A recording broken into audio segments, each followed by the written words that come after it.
Hello and welcome to the answer key for our quiz on consequences that follow actions.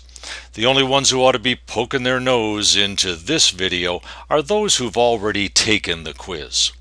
For those of you who've done so, you may have a bad case of brain strain, but we appreciate the effort and the diligence to task. Here's our first question. We've got this youngster who rudely failed to comply with the teacher's directions and got 2 nights of detention. Which one of these applies? Well, in my mind, it's got to be one of the punishments. At least that's the teacher's intent, is to punish the rude, non-compliant behavior. But behaviorists will remind us that we don't know if we truly have punished unless we see a reduction in the action. We do gather a bit more information on this youngster, and perhaps we can be a bit more accurate in our assessment of what's going on. We see that this youngster did not like detention at all. The rude and non-compliant behavior is now non-existent. This youngster is complying and doing so respectfully. So, the kid didn't like it. We added on some things the kid didn't like, the embarrassment and getting in trouble with her parents. That would be positive punishment. But we did take something away. She missed her social connections. We removed that. So we've got negative punishment involved too, a double dose of punishment. We have a youngster who is submitting homework assignments to receive stickers. This kid is motivated by those stickers. We know that because we have accounted for all other variables where we know that it is the sticker that has the influence. We are seeing an increase in a behavior, so we know reinforcement is taking place. But is that reinforcement something that youngster desires? Or is that reinforcement the removal of something awful that the kid dislikes? Right, positive reinforcement in play in this situation. The youngster engages in fisticuffs and is sent down to the headmaster's office. Most teachers would believe that they are giving it to her. Positive punishment. However, what does the administrator administer? Does he perhaps take away some privilege that she has? Something that she typically has, is that taken away? That would be negative punishment. We're going to need more information in this scenario before we can make an accurate judgment. What happens to the behavior? Is it truly punishment? And which type of punishment was it? We'd have to see what the administrator does. An intrusive finger is poking a young man's shoulder, but the young man fails to do anything. Which of his behaviors is being punished? Remaining stationary and nonverbal. That action is being punished, at least at first look. But could somehow negative reinforcement be implicated here? That action of remaining stationary and nonverbal actually prevents something worse. Right, the kid thinks, I better not do anything, because if I do, that would really upset this person, this bully, and then they'd get me after school and I'd suffer even worse. So this stationary nonverbal behavior keeps a worse punishment away, being caught by the bully after school. So the bully turns his attention to another student. But this gal scooches her chair away from that intrusive finger. The scooching away, the sliding the chair away from the finger is punished, reinforced, ignored? No, wasn't ignoring because the youngster engaged in an action following that poke. Ah, you're saying negative reinforcement? I concur. That the action of sliding the chair away made the punishment, that poking finger, disappear. Nothing desirable came to that youngster, where the circumstances are still the same, learning the same material, but a punishment was removed. It feels good not to be punished. Negatively reinforced. In this situation, we have a youngster whose behavior is escalating in intensity. The behavior is probably being, I'd like to peg number 5 as my answer. I would like to know more. Perhaps this youngster is engaged in some class clown behavior, or some defiant behavior toward the teacher, or some bullying behavior toward another student, and is getting egged on by others, is getting positively reinforced. But we also know that if we ignore a behavior, it oftentimes goes into a behavioral burst. The intensity increases. I would like to know more about this. It could even be that the youngster's escalating behavior is being punished. But this kid says, I will not take this, and I will send back a punisher that's even stronger than yours, trying to get you to back down, hoping that that behavior will be negatively reinforced. Wow, we've been all over the map here, only because we have to know where we came from and what our destination is. We need more information. This youngster offered up an answer, got a response from the teacher that said, you obviously didn't study this material. Please don't contribute unless you've got some information that we could use.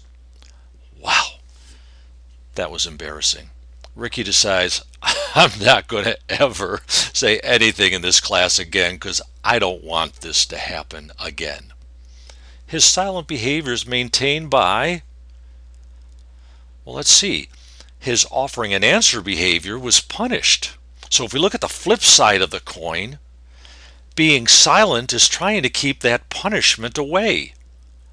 Oh, if we're avoiding punishment, our behavior allows us to do so.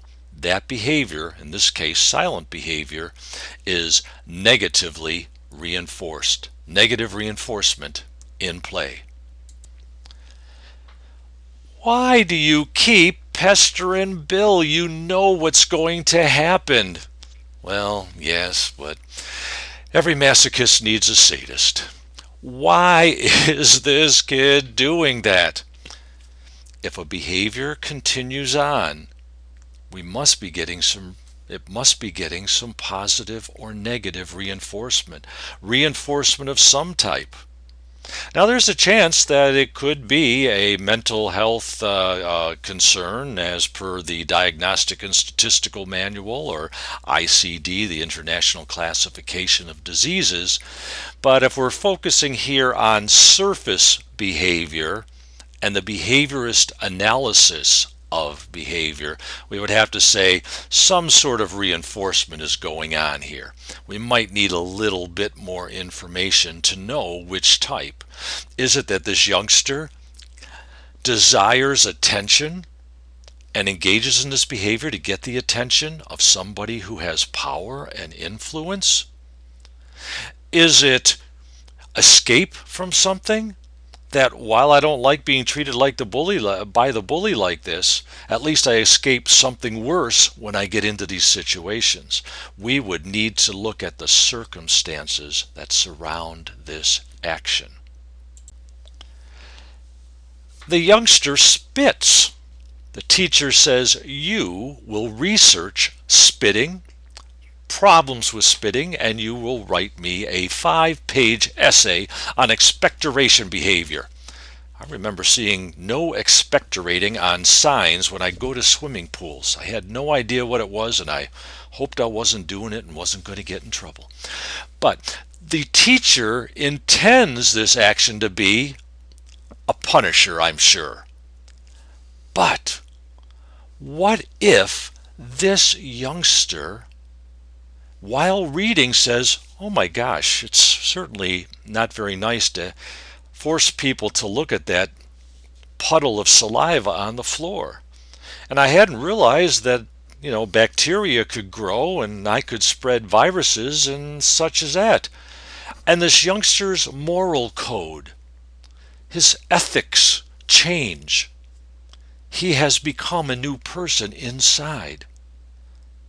How would behaviorists explain this? Which consequence applies?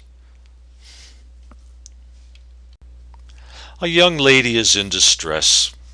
A teacher who she knows has a strong positive relationship with approaches her. However, oddly pictured here, I got this from a training manual. I'm working with kids in crisis. I cannot imagine approaching a youngster with my arms outspread in that manner. But the youngster sees the approach as comforting. Her crying, which was caused by being embarrassed in a situation, quickly stops. The crying behavior responded to one of the types of reinforcement, ignoring, one of the two kinds of punishment. Personally, I don't see any connection to the behavior. I remember comforting a young lady who broke into tears as Rodney, one of my former students, was following her down the hallway.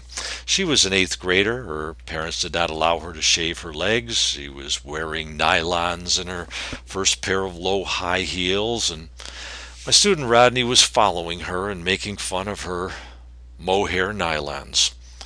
Well, the girl broke into tears. I comforted her, and I'm having trouble figuring out how reinforcement or punishment fits in here. No one can deny the monumental impact that the behaviorist model and the ABA school have had on our understanding of human and other mammalian behavior. However, are these answers a little bit too simple given what goes on with human beings? Imagine a youngster who periodically breaks into tears during the day. He's thinking about his sister who's in the hospital and her recovery is questionable. Can ABA principles explain that? No, we're dealing with emotions here. We're not dealing with inborn responses as per the respondent school of classical conditioning. We're not dealing with consequences to actions here. The ABA school chooses not to look at emotions. They don't deny that we have them, feelings and emotions and thoughts and the ability to reflect. It's just that it is not observable and measurable. Dr. Skinner stated that while he knew that emotions were present, we were not able to measure them, and he couldn't really understand the need to do so. Do emotions come into play? I think they do, and we have to look beyond ABA, which is certainly essential when you work with younger kids and you're working with severely impaired kids. But as kids become more cognitively able, as they become older, they outgrow a lot of the practices that are advocated by behaviorists. In my mind, ABA is overly simplistic. Educational psychology's answer to paint by numbers. It does give us a good, strong impression of what it is that we're trying to figure out. However, it lacks the depth and the subtlety that's needed to fully understand something, to fully portray behavior. ABA deals with surface behavior. We need to go behind what we see, what we witness, and what came before it, and what came after it.